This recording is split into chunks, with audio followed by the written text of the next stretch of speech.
কারণ ভাই দিতাছি এনান ভাই এই যে ভাই ভাই 2 মিনিট কথা বলাতে শুনবেন? আচ্ছা বলেন। ভাই এই কোকটা না খেয়ে মজু খাওয়া যায় না? তো এটা খেলে কি গো? ভাই এটা হচ্ছে আপনার ইসরায়েলি পণ্য, ঠিক আছে? এটা আপনি খাবেন, আপনার টাকা দিয়ে মুসলমানদের উপরে হামলা করা হবে, মুসলমানদের উপরে নির্যাতন অত্যাচার করা হবে।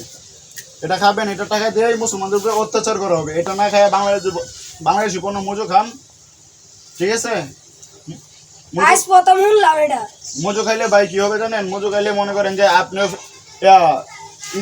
ফিলিস্তিনের পক্ষে থাকতে পারবেন। আপনি এই মজুটা খাওয়ার পরে কিউআর কোড স্ক্যান করবেন, স্ক্যান করার পরে আপনার এই স্ক্যানের ফলে একটা থাকা যাবে ফিলিস্তিনের পক্ষে। আপনি ওদের সহযোগিতায় থাকতে পারবেন, আপনি অংশীদার হতে পারবেন। তো এটা না খায় যদি আপনি মজুটা খান তাহলে বেটার হয়। আচ্ছা ভাই একটা মজু দেন। এনান ভাই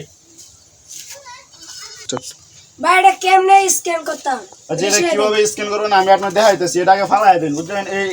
এইসব পণ্য খাবেন না, এটা ফালাই দেন, ঠিক আছে? এটা আমি আপনার দেখাই কিভাবে স্ক্যান করবেন। এটা হচ্ছে ভাই এই যে ধরেন এটা ধরলেন, এই যে আপনি মধুটা নিলেন, নেওয়ার পরে এই যে মধুটা এখানে ধরবেন, ঠিক আছে? এই যে এখানে ধরবেন, ধরার পরে কিউআর কোড স্ক্যান হবে। এই যে দেখছেন কিউআর কোড স্ক্যান হয়েছে। স্ক্যান হওয়ার পরে আপনি এই যে এখানে দিবেন, এই যে ওপেনে দিবেন। ওপেনে দেওয়ার পরে আপনি এই যে সরাসরি এই যে দেখতে পাচ্ছেন 1 টাকা ফ্রম ইরান। এই যে এখানে আপনি দেখতে পারবেন মোট আজকে কত টাকা হয়েছে, ঠিক আছে? মোট কত টাকা জমা হয়েছে আর কত জনে করছে আর আপনি মোট কত টাকা হয়েছে সব কিছু আপনি দেখতে পারবেন। দেওয়ার পরে আপনি এই 1 টাকার মাধ্যমে আপনি ফিলিস্তিনের পক্ষে থাকতে পারবেন, আপনি সহযোগী হিসেবে থাকতে পারবেন, ঠিক আছে ভাই? ভাই আগে তো জানতাম না, এখন তো জানছি। আজকে মজুই খাই। আচ্ছা ঠিক আছে ভাই, আপনি মজু খাবেন আর বলে দিবেন।